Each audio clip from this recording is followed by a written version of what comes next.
I discovered hidden letters that revealed my parents lied about my real mother. And when I finally met her, I realized the truth was even more devastating than the lies. I used to think my family was ordinary. We weren't rich, but we weren't poor either. We lived in a suburban neighborhood where the lawns were too neatly trimmed, the neighbor smiled too perfectly, and the air always smelled faintly of laundry detergent and cut grass. My parents were strict but predictable, and my younger sister Hannah was my best friend, at least until she started growing into her own world of high school dances and endless phone calls. For most of my life, I never questioned anything. I accepted our routines, our family dinners, even the awkward silences that sometimes hovered over the table when my dad would glance at my mom like she had spoken out of turn. But the first crack in the picture-perfect frame came on a rainy Tuesday evening when I stumbled into the attic searching for an old photo album. I remember the way the wooden steps groaned under my weight, the musty smell of forgotten boxes, and the flickering single bulb that made everything feel ghostly. While rummaging through a box labeled winter clothes, I found something that didn't belong there at all. A faded shoebox filled with letters, photographs, and documents that looked like they had been deliberately hidden away. The handwriting on the envelopes didn't match anyone in my family. My mom's delicate cursive was always neat, my dad's blocky handwriting was heavy, but this was sharp, slanted, almost frantic. At first, I thought I had stumbled upon some forgotten relic from a grandparent, but as I pulled one letter free, I saw my own name on the top of the page. My full name, written in the same jagged script. The paper shook in my hands as I read words that didn't make sense. I wish I could see you, but they won't let me. They said it's better this way. Please know that I never abandoned you. My heart slammed against my ribs. Who was writing to me? Abandoned? The words burned holes in my brain. I tore through the rest of the letters. Each one was addressed to me, spanning years. From the dates, they started when I was barely a baby, and the last one was only 3 years ago. The writer, someone who signed only as L, spoke of watching from a distance, of longing, of being cut off from me by them. The photographs were worse. In several, I saw myself as a toddler, but the arms holding me were not my mother's or father's. The face of the woman was partly hidden, sometimes cropped out, but her smile was undeniable, and her eyes were the same deep green as mine. I don't remember how long I sat there, letters scattered around me, the truth clawing its way into my chest. My entire identity felt like it was splitting apart. My parents downstairs were laughing at some sitcom, completely oblivious, while my world caved in. I wanted to scream, to rush downstairs and throw the evidence in their faces, but I couldn't move. I was paralyzed by the weight of the possibility. What if the people I had called mom and dad all my life weren't really my parents at all? For days I couldn't sleep. I kept sneaking back up to the attic, rereading every line, studying every photograph. I became obsessed with Elle, who she was, why she wrote to me, and why my parents had hidden everything. My mind went wild with theories. Had I been kidnapped? Was she my real mother? Or was this some sick game my parents played? Every interaction with them felt tainted. When my mom asked me if I wanted more mashed potatoes at dinner, I stared at her hands, wondering if they had stolen me. When my dad told me to clean up the garage, I bit back the urge to ask if he had forged my entire childhood. The breaking point came one night when I couldn't take the silence anymore.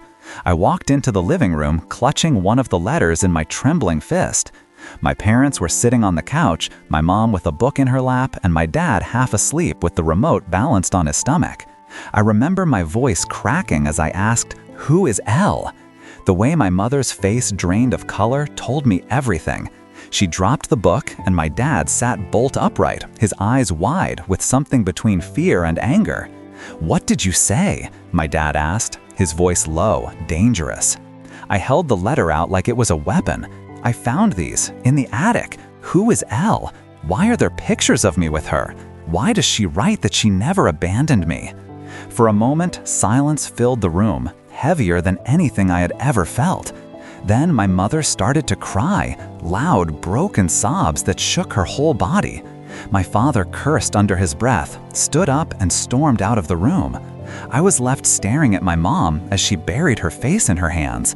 Finally, she whispered through her tears, "She's your real mother." The words knocked the air out of me. My knees buckled and I sank into a chair, clutching the letter as if it were the only thing tethering me to reality. My mom, no, the woman I thought was my mom, kept talking, spilling fragments of a story I couldn't yet piece together. Something about mistakes, about promises, about raising me as her own because Elle couldn't. But none of it made sense. My head buzzed with anger, betrayal, and disbelief. That night, I locked myself in my room. My phone buzzed with texts from Hannah, who had overheard everything and was demanding answers too. But I couldn't face her. I lay in bed, staring at the ceiling, my mind screaming one single thought over and over. If my life has been a lie, then who the hell am I? The next morning, the house felt like a battlefield after the fighting had paused, not ended. My father didn't come home that night. My mother, or maybe I should start calling her something else, though the word mom still caught in my throat, was sitting at the kitchen table with a mug of coffee gone cold. She looked 10 years older than she had yesterday. Her eyes were swollen, her hands trembling as she traced invisible circles on the table. When she saw me, her lips parted, like she wanted to say something, but no sound came out. I didn't wait for her to explain again. "Who is she?" I asked, my voice sharper than I intended. "And don't give me half answers this time. I deserve the truth." She flinched, nodding slowly. "Her name is Laura," she whispered. "She's your biological mother." The world spun again. Laura, a name to attach to the mysterious L in the letters. A flesh and blood woman, not just a ghost in ink. My hands curled into fists at my sides. Why? Why did you lie to me all these years? Why hide her letters? Why pretend to be my mother if you weren't? She broke down, sobbing into her hands. Because she couldn't take care of you. Because she was unstable. Because I loved you and I wanted to protect you. Her words tumbled out, but they didn't soothe the inferno raging inside me. Every syllable sounded like an excuse, not an explanation. I demanded specifics, and eventually, between gasps, she gave them. Laura had been young, barely 20 when she had me. She struggled with addiction and disappeared for days at a time. My father, her brother, had stepped in. That sentence stopped me cold. Her brother, which meant the man I'd called Dad my entire life, was actually my uncle. My world twisted again into something unrecognizable. They'd taken me in when Laura spiraled out of control, and instead of telling me the truth, they'd raised me as their own, burying the reality under layers of silence and lies. The betrayal cut deeper with every word. I staggered back from the table, staring at the woman I'd loved all my life, but who now felt like a stranger. "You should have told me," I said, my voice shaking. "You should have trusted me to know where I came from." She reached out, desperate, but I recoiled. Her touch burned. For days after, I floated through life in a haze. Hannah tried to corner me in my room, tears streaming down her face as she begged me to talk, but I couldn't. She was their biological daughter. She belonged to them in a way I never truly had. Every time I looked at her, I saw the unfairness of it all. She got the truth, while I got the lies. The letters became my lifeline. I carried them in my backpack, pulling them out whenever the silence at home became unbearable. Laura's words, pleading, hopeful, aching, were the only connection I had to something real. Even if she had been unstable, even if she had failed me once, at least she wanted me. At least she hadn't erased me. One evening, fueled by anger and desperation, I Googled her name. It wasn't hard. Within minutes, I found a Facebook profile with her unmistakable green eyes staring back at me from a profile picture. She looked older, worn down by life, but still undeniably connected to me. My hands trembled as I hovered over the message button. I typed and deleted at least 10 versions of an introduction before finally sending, "I think I'm your child." The reply came hours later, long after midnight, when I was still wide awake, staring at the ceiling. The notification lit up my phone, and my chest nearly caved in when I opened it. "I know who you are.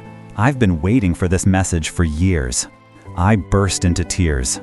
We started talking secretly, exchanging long messages every night. Laura told me about her battles, her regrets, her attempts at rehab that sometimes stuck and sometimes didn't. She told me she had written those letters in secret, slipping them into the mailbox, only to have them intercepted by my parents.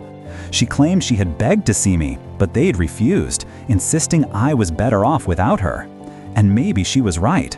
Maybe their lies had been for my stability, but the decision should have been mine to make, not theirs. The more she wrote, the more my anger at my parents deepened. I avoided them completely, eating in my room, leaving the house whenever I could. My father tried to act like nothing had changed, but his forced cheerfulness only made me despise him more.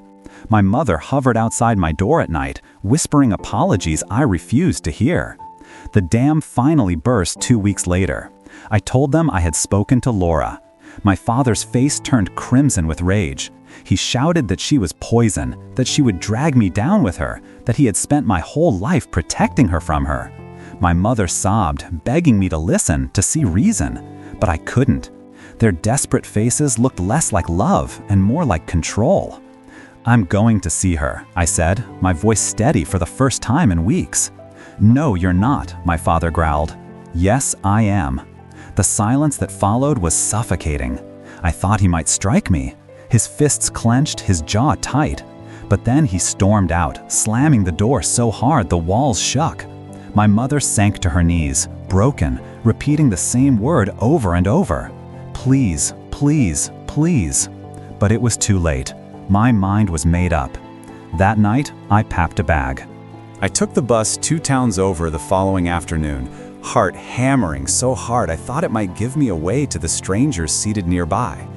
My phone buzzed every few minutes, calls from Dad, texts from Mom, even one from Hannah begging me not to do this, but I silenced them all. Nothing could stop me now. Laura had given me her address, a small apartment above a laundromat, and every mile closer felt like stepping out of one life and into another. When I arrived, I stood outside the building for nearly 10 minutes, frozen. The brick walls were weathered, the paint peeling from the window frames. It didn't scream home. But through one of the windows, I saw a flicker of movement, and then the unmistakable shadow of a woman pacing. I knew it was her. My stomach lurched, and before I could lose my nerve, I climbed the narrow staircase and knocked. The door opened almost instantly, like she had been standing right there waiting. And then, I saw her. Really saw her. Laura wasn't the ghostly figure from the faded photographs, or the idealized mother from my imagination. She was real, worn down, but her eyes, the same green eyes I saw in the mirror every morning, glimmered with tears. Her hands trembled as she reached toward me, stopping just shy of touching my face. "You're here," she whispered, voice cracking. "You're really here." I didn't know what to do. Part of me wanted to collapse into her arms, to surrender to the idea that I had finally found where I belonged. Another part of me screamed to stay guarded, to remember the warnings my father had thrown at me. In the end, I stepped inside without saying a word. Her apartment smelled faintly of cigarette smoke and lavender air freshener, a strange combination that immediately filled my senses. The place was small, just a living room with threadbare furniture, a kitchen barely big enough for one person, and a hallway leading to what I guessed was a bedroom. She motioned for me to sit, but my legs felt like they didn't belong to me. I stood near the window, clutching my bag like a shield. "I never wanted to leave you," she said quickly, her words tumbling out in a rush.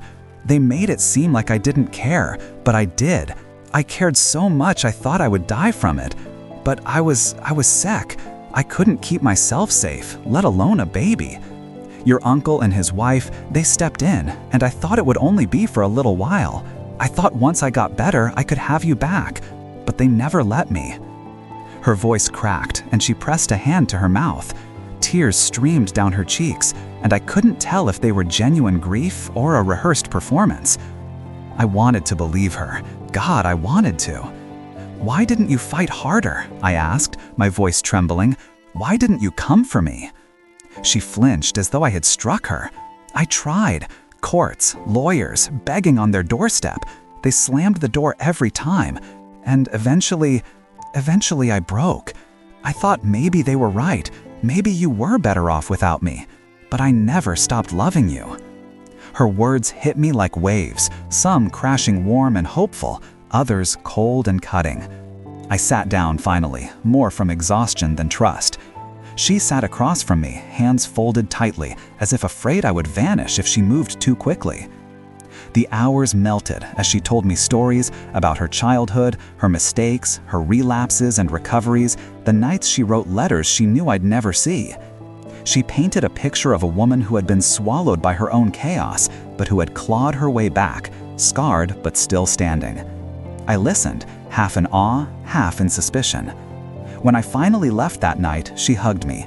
Her embrace was fragile, like she was holding something precious she might break. For the first time in weeks, I cried into someone's shoulder, not from anger, but from the ache of something I had been missing without knowing it. But the moment I got home, reality came crashing down. My father was waiting, in the living room, arms crossed, jaw set. My mother hovered nearby, pale and trembling. "Where were you?" he demanded, though he already knew. "With her," I shouted back. His face twisted with fury. "She'll ruin you. She's not fit to be in your life." "She's my mother!" The words tore out of me like an explosion. "You lied to me my whole life. You don't get to decide anymore who I see." The shouting match that followed was brutal. Years of bottled anger poured out of me in screams and accusations. My father yelled back with equal fire, while my mother sobbed in the corner, pleading for us to stop.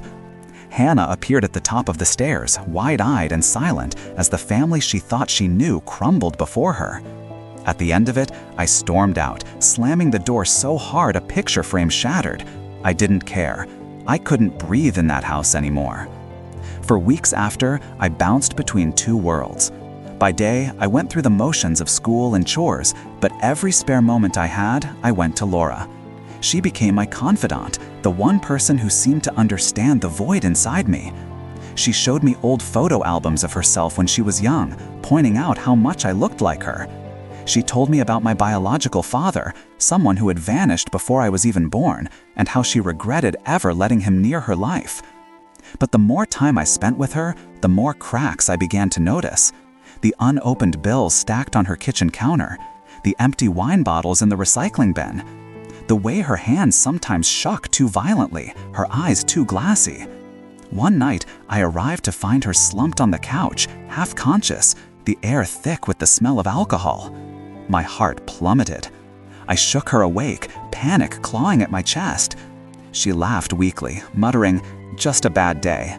But the dread gnawed at me. What if my father had been right all along? What if Laura wasn't the savior I wanted her to be, but another source of chaos in a life already drowning in lies? I left her apartment that night with a heaviness I couldn't name. For the first time since meeting her, I wasn't sure if I had found a missing piece of myself, or if I was about to lose everything all over again. The weeks that followed felt like living in two competing realities. At school, I plastered on a mask, answering friends' questions with half-truths and dodging invitations because my mind was always elsewhere. At home, I was a stranger in my own family, refusing meals, locking my bedroom door, speaking only when absolutely necessary. And then there was Laura's apartment, where I felt both closest to something real and most afraid of what I might lose. She was unpredictable. Some days she was radiant, cooking for me, asking endless questions about my life, showing me the kind of maternal attention I had always craved. Other days, she was withdrawn, irritable, with shadows in her eyes that reminded me of storm clouds just before they break. I learned to scan the apartment when I walked in. Were the bills stacked higher? Were there bottles hidden under the sink? Was she sober or slipping again? One night, I found her crying on the bathroom floor, clutching a bottle of pills. My chest locked with panic as I knelt beside her. She pushed me away at first, ashamed, muttering that she didn't want me to see her like this. But I wouldn't leave. I sat with her for hours, holding her hand until she finally fell asleep, the pill bottle safely flushed down the toilet. That night shattered me. I realized that love wasn't always enough to fix someone, no matter how much you wanted it to be. But it also taught me something else. Maybe family isn't about perfection, but about showing up, even in the ugliest moments. The next morning, I made a decision. I couldn't keep living split in two, bouncing between lies and chaos. I needed answers, closure, and some kind of path forward. So, for the first time since that rainy Tuesday when I discovered the letters, I asked my parents to sit down with me. We gathered at the kitchen table, the same place where so many unspoken truths had lingered over the years. My father sat rigid, arms crossed, while my mother twisted her hands in her lap, eyes red. Hannah hovered nearby, unwilling to miss whatever explosion might come. "I've been seeing her," I said flatly. "Laura, I know you hate it, but I'm not going to stop. She's my mother, and I need her in my life, even if she's flawed." My father's jaw clenched, but before he could erupt, I held up my hand. "But I also need you to understand something. You lied to me, you hid the truth, and you broke something that will take me a long time to repair. But I don't want to live in constant war anymore. I don't want to hate you, and I don't want to lose the only family I've ever known. So here's what I need: honesty. From now on, no more secrets, no more lies." The silence that followed was suffocating. Then, to my shock, my father's eyes softened. He didn't cry, he never cried, but his voice cracked as he said, "I thought I was protecting you. Maybe I was protecting myself too. But I hear you." My mother reached across the table, her hand trembling as it brushed mine. "I'm sorry," she whispered. "We should have told you. We should have trusted you." Something inside me loosened then. Not forgiveness, not yet, but the first step toward it. Over the next months, things didn't magically fix themselves. Laura continued to struggle. Some weeks she was sober and bright, full of stories and hope. Other weeks she disappeared into her demons, and I learned that sometimes the only thing I could do was step back and let her fight her battles. My parents, too, stumbled through their own awkward attempts at rebuilding trust. There were arguments, tears, slammed doors, but also, slowly, moments of honesty. For the first time, my father told me about his own childhood, about how he had vowed never to let a child grow up in chaos the way he had. For the first time, my mother admitted her fear that I would love Laura more than her. And Hannah, sweet, confused Hannah, surprised me the most. One night, she crawled into my bed like she had when we were little, and whispered, "You're still my brother. Nothing changes that." I broke then, sobbing into her hair, realizing that maybe some bonds were stronger than the lies that tried to smother them. The turning point came months later, when I invited Laura to meet my parents in a neutral space, a park, in the fading light of an autumn afternoon. The tension was unbearable at first, my father glaring, my mother clutching her purse like a shield, Laura fidgeting with her sleeves. But then Hannah cracked a joke about how awkward it was, and somehow, slowly, we all began to breathe. No one walked away best friends that day, but we walked away having tried, and that was more than I ever thought possible. Looking back now, I realize my story isn't about choosing one family over another, or about uncovering a truth that destroyed everything. It's about learning that families are messy, imperfect, and sometimes built on broken foundations. But they can also grow if you let the light in through the cracks. I still don't know what the future holds with Laura. I don't know if she'll stay sober, if she'll always be there the way I need her to be.